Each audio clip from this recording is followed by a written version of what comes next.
আপনারা দেখছেন SAM television.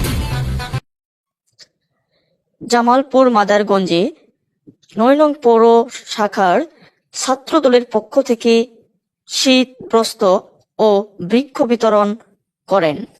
Shahin Alam মিলন এর ডেস্ক রিপোর্ট।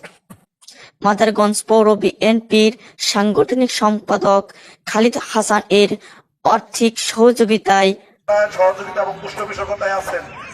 আমি তাদেরকে অসংখ্য ধন্যবাদ দিচ্ছি এবং আমি তাদের জন্য দোয়া করব।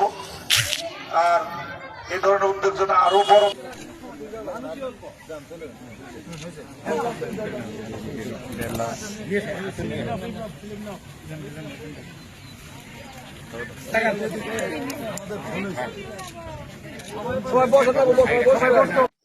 ছাত্রদের কাছ থেকে শীতবস্ত্র ও বৃক্ষ পেয়ে হতদরিদ্ররা যেন আনন্দিত।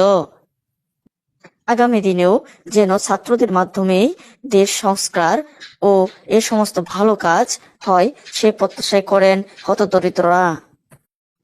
আয়োজনে হাবিব হাসান, বিপ্লব ও ছাত্রদলের অনেক নেতাকর্মী উপস্থিত ছিলেন।